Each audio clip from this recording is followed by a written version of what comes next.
The first bite of failure tasted bitter in Flora Taylor's mouth as she stared at the eviction notice taped to her apartment door.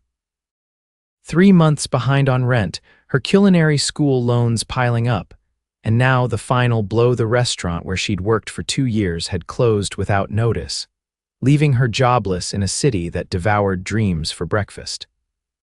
"Perfect," she muttered, yanking the notice down and pushing into her small apartment.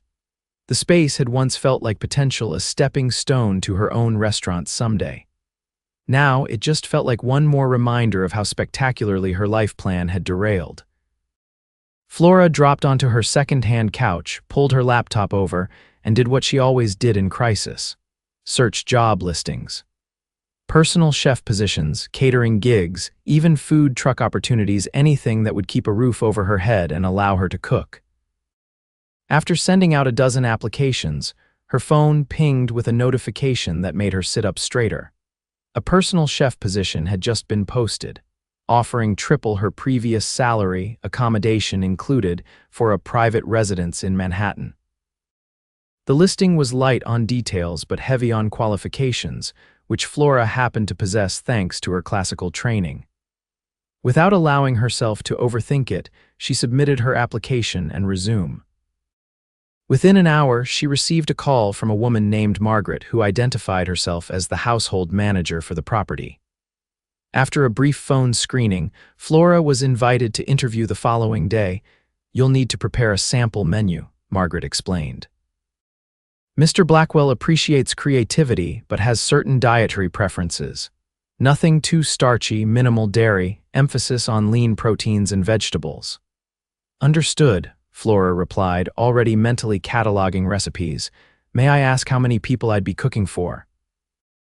"Primarily just Mr. Blackwell, though occasionally he entertains guests." Flora spent the night planning her menu and gathering ingredients she could barely afford. By morning, she had prepared a portable presentation of 3 sample dishes and dressed in her most professional attire, which wasn't saying much, but she hoped her food would speak louder than her modest wardrobe. The address she'd been given led her to a towering glass building in the heart of Manhattan. The doorman examined her name on his list before directing her to a private elevator that required a key card, which he provided for her temporary use. "Penthouse," he said simply. As the elevator ascended, Flora's stomach tightened with each floor. She'd cooked for wealthy clients before, but the exclusivity of this building suggested a level of affluence beyond her experience. When the doors slid open, she stepped directly into a sprawling penthouse with floor-to-ceiling windows offering a panoramic view of Central Park. The space was minimalist, but obviously expensive, all clean lines and understated luxury. "You must be Flora."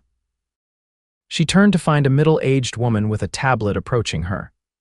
"Yes, Margaret, indeed. Follow me, please. Mr. Blackwell is running late but asked that we proceed with the interview. I'll sample your dishes and discuss the position details." Flora followed Margaret through the penthouse to an expansive kitchen that made her nearly gasp aloud. It was a chef's dream, top-of-the-line everything, with counter space for days and appliances she'd only read about in culinary magazines. "This kitchen is incredible," she murmured. "Mr. Blackwell rarely uses it himself, which is partly why we're hiring you," Margaret explained, gesturing for Flora to set up her presentation. "He works long hours and has been subsisting on takeout, which his doctor has advised against." Flora arranged her dishes. A miso glazed sea base with microgreens, a perfectly seared duck breast with cherry reduction, and a deconstructed ratatouille that showcased her technical precision. Margaret examined each dish, taking photos with her tablet before tasting small portions of each. Her expression remained neutral, but Flora noticed her eyebrows rise slightly after tasting the duck. "These are quite impressive," Margaret finally said. "Your resume indicated formal training." "Yes, Le Cordon Bleu, followed by 4 years in various restaurants, most recently as sous chef at Luciano's before it closed." Luciano's had quite a reputation. Margaret made notes on her tablet. "Now, about the position. You would live in the staff quarters, a separate apartment on the floor below this one.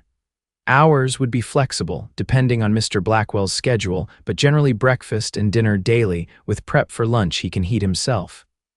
Weekends occasionally off, depending on his social calendar. Flora nodded, trying to contain her excitement. The salary was more than enough to clear her debts within months, and free accommodation in Manhattan was virtually unheard of. "When would you need an answer?" she asked. "I believe I can make that decision now," came a deep voice from behind her. Flora turned to find a man standing in the kitchen entrance. Tall and broad-shouldered, he wore a tailored charcoal suit that contrasted with surprisingly casual, tousled dark hair. His face was all angles, strong jaw, straight nose, penetrating blue eyes that seemed to evaluate everything in their path. He couldn't have been much older than 35. "Mr. Blackwell," Margaret acknowledged. "This is Flora Taylor, our chef candidate." "Daniel Blackwell," he said, extending his hand. "Though most people just call me Drake." His handshake was firm but not overpowering. Up close, Flora noticed the subtle signs of exhaustion around his eyes despite his composed demeanor. "Flora Taylor," she replied, hoping her hand wasn't sweaty. "I've prepared a few dishes if you'd like to try them." Drake approached the counter, studying her presentations with surprising intensity. "The plating is beautiful," he noted, picking up a fork.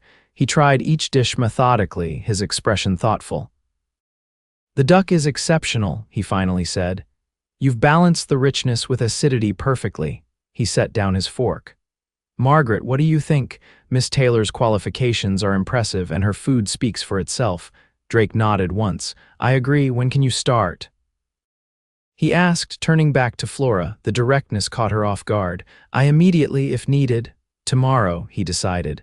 "Margaret will handle the paperwork and show you to your quarters." He checked his watch.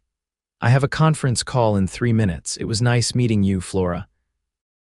I look forward to not eating takeout." With that, he was gone, leaving Flora blinking in surprise at how quickly her life had just changed direction. "He's always like that," Margaret said with the faintest hint of amusement, decisive to a fault. "Come, let's get your contract sorted and show you where you'll be living." The staff quarters turned out to be a fully furnished one-bedroom apartment that was 3 times the size of Flora's current place, with its own high-end kitchen and the same spectacular views, just 1 floor down. By the time she returned to her apartment that evening to pack her belongings, Flora felt like she was floating in a dream. One moment she'd been facing eviction, the next she was employed by a man who lived in the sky. It wasn't until she was halfway through packing that she thought to Google her new employer. The search results made her sink slowly onto her bed. Daniel Drake Blackwell, 34, CEO of Blackwell Innovations. Estimated net worth, $2.3 billion. The articles painted him as a brilliant but intensely private tech visionary who had transformed his father's manufacturing company into a technology empire. Most photos showed him at corporate events or entering buildings, rarely smiling, always impeccably dressed. "I'm working for a billionaire," she whispered to her empty apartment. "An actual billionaire." The next morning, Flora arrived at the penthouse with her meager possessions, which looked almost comically inadequate in her spacious new apartment. Margaret helped her settle in, providing key cards, security codes, and a detailed document outlining Drake's schedule and preferences. He typically rises at 5 a.m. and leaves by 6:30, so breakfast should be ready by 5:15, Margaret explained. He returns most evenings around 8 p.m., though that varies. He'll text when he's on his way so you can time dinner accordingly. And lunch, prepare something he can take with him or quickly heat in his office kitchen. Any other questions? Flora had about 1,000, but she settled for the most immediate.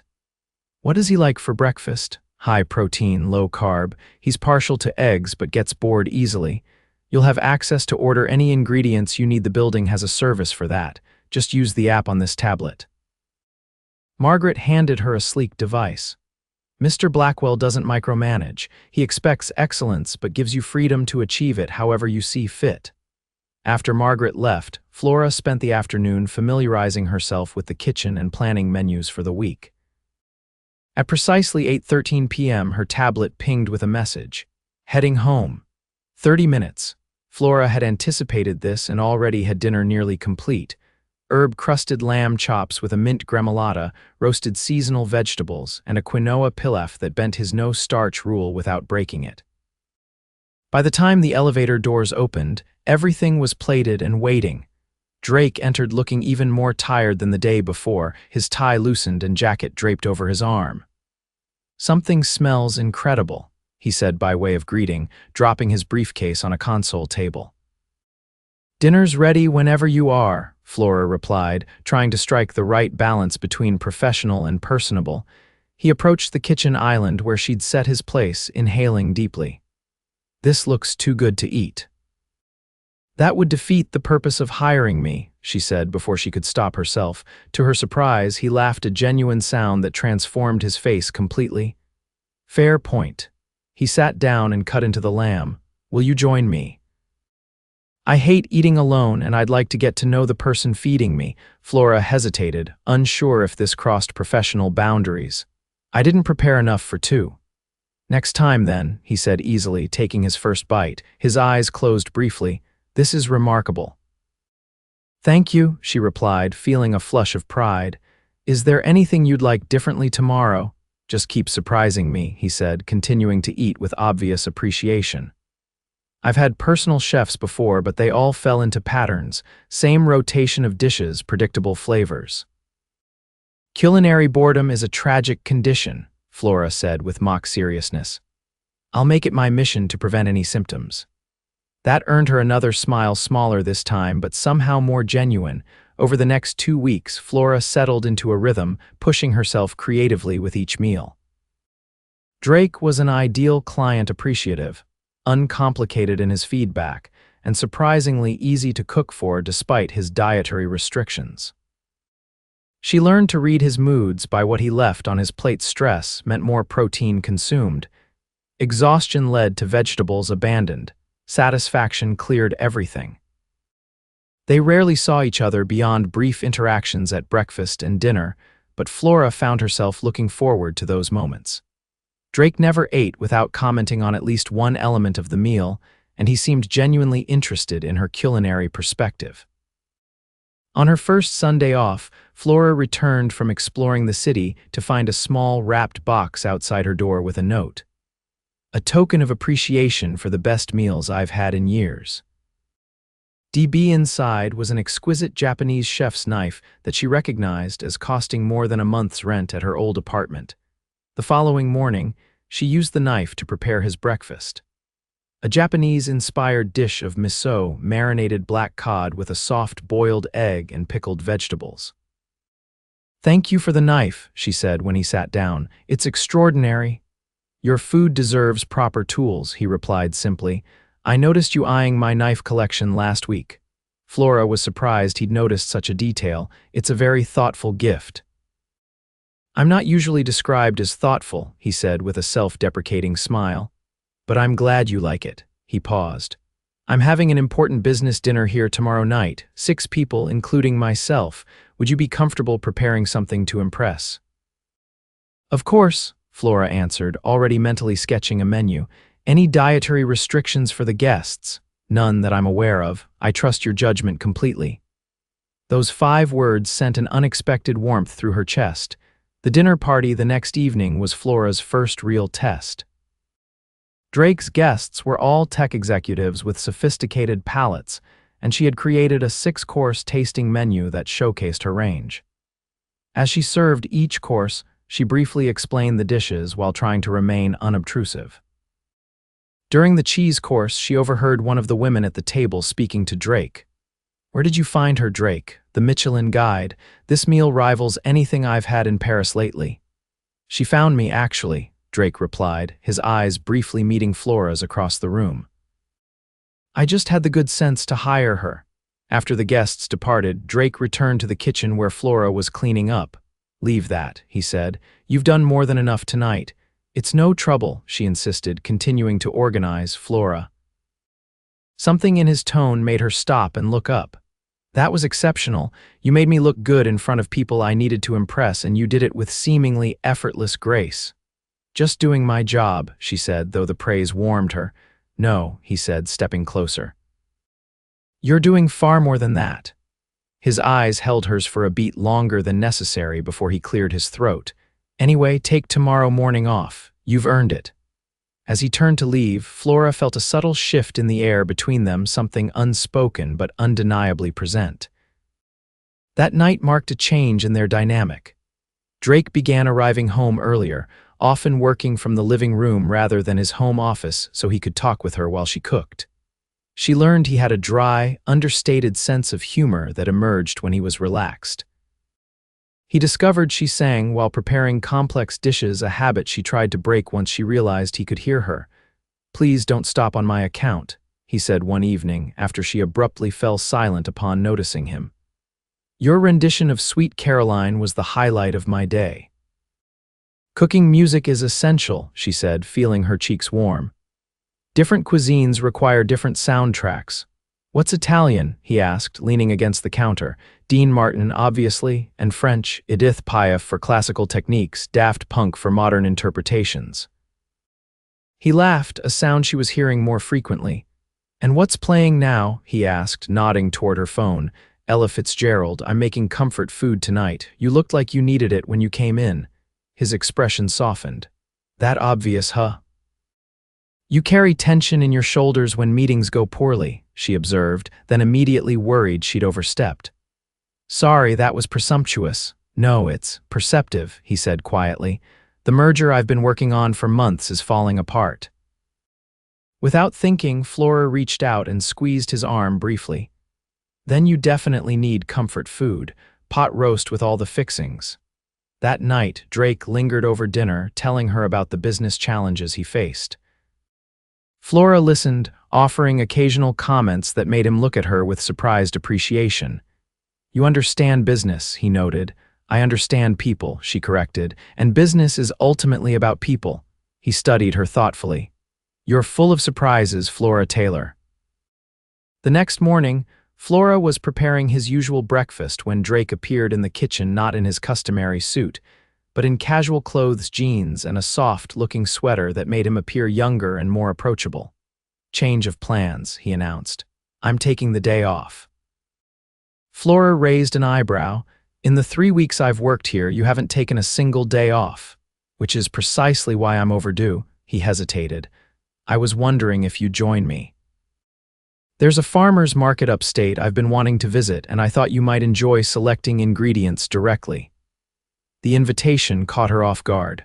"That sounds like, is that appropriate?" she asked uncertainly. "Probably not," he admitted. "But I'm technically your employer, not your boss, and I'd enjoy your company, as a friend." There was something vulnerable in the request that made it impossible to decline. "Let me grab a jacket." The day that followed was unlike anything Flora could have anticipated. Drake drove them himself in a surprisingly modest car, explaining that his usual driver would attract too much attention. They spent hours exploring the farmer's market, with Flora enthusiastically explaining the merits of different heirloom varieties, while Drake carried increasingly heavy bags of produce. "You're in your element here," he observed as she haggled good-naturedly with an elderly tomato farmer. "Fresh ingredients are the foundation of everything good," she replied, accepting a perfect tomato the farmer insisted she try on the spot. The juice ran down her chin, and Drake reached out without thinking, wiping it away with his thumb. The casual intimacy of the gesture left them both momentarily frozen. "Sorry," he murmured, pulling his hand back quickly. "It's fine," she assured him, though her heart had accelerated inexplicably. They ate lunch at a small roadside restaurant where nobody recognized Drake, allowing him to relax completely. He told her about growing up as the son of a demanding businessman, his early interest in technology, and how he'd transformed his father's company after inheriting it at 26. "What about you?" he asked. "How did you become a chef?" "My grandmother," Flora answered, smiling at the memory. "She raised me after my parents died, and cooking was our language. She never measured anything, just cooked by feel and taste. I went to culinary school to learn technique, but everything important, the soul of cooking, I learned from her." "Is she still alive?" Flora shook her head. She passed away during my second year of culinary school, but I feel her with me in the kitchen sometimes. That's why you sing, Drake said with sudden understanding. She always sang, said food could taste if you were happy or sad when you made it. Drake's expression grew thoughtful. I think she might have been right. Your food, it has something special, something honest. On the drive back to the city, a comfortable silence settled between them. Flora found herself studying his profile as he drove, noting how different he seemed outside the confines of his penthouse and corporate identity.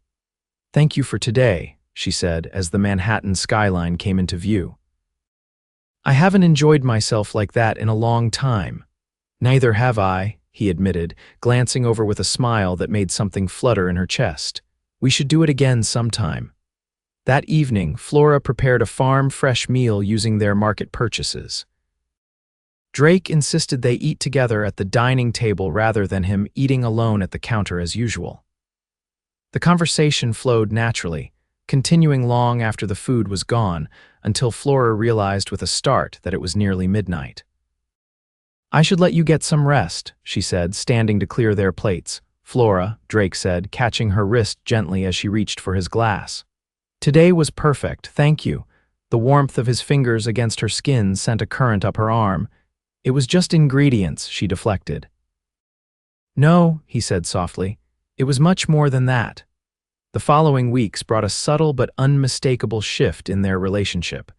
Drake found more reasons for them to share meals, asking questions about her techniques and telling her stories about his travels.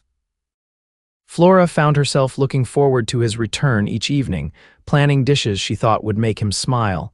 One night, Drake returned home with unexpected news.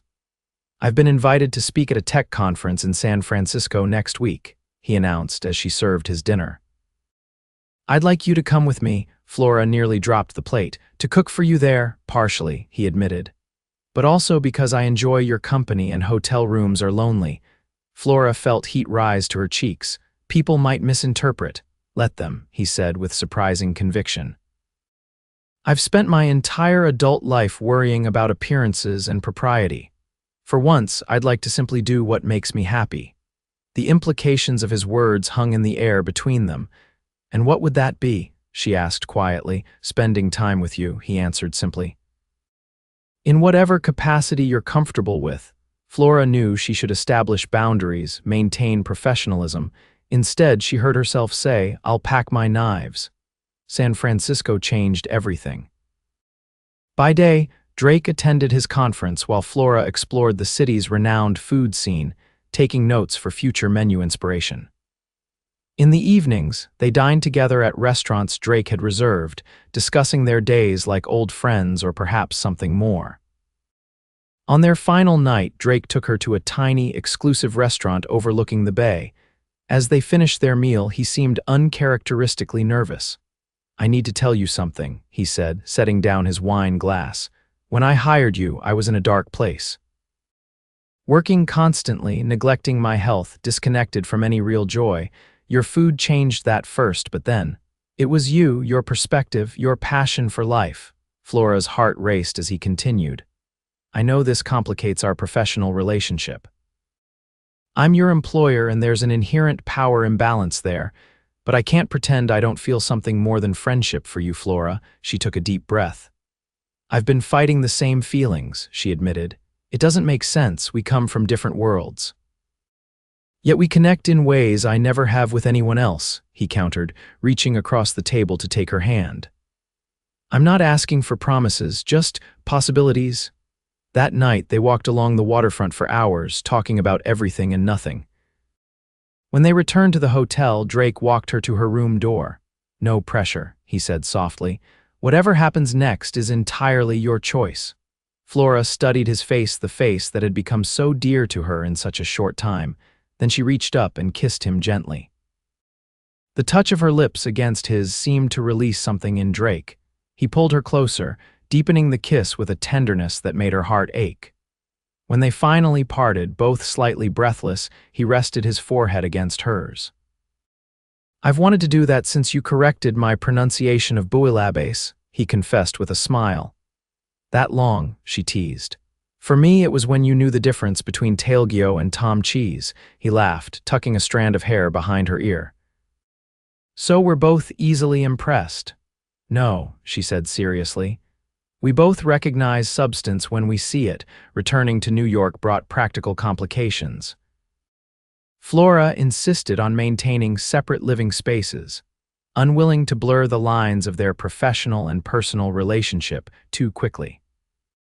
Drake respected her boundaries but made no secret of his feelings, bringing her flowers from the farmer's market and leaving notes praising specific elements of her meals.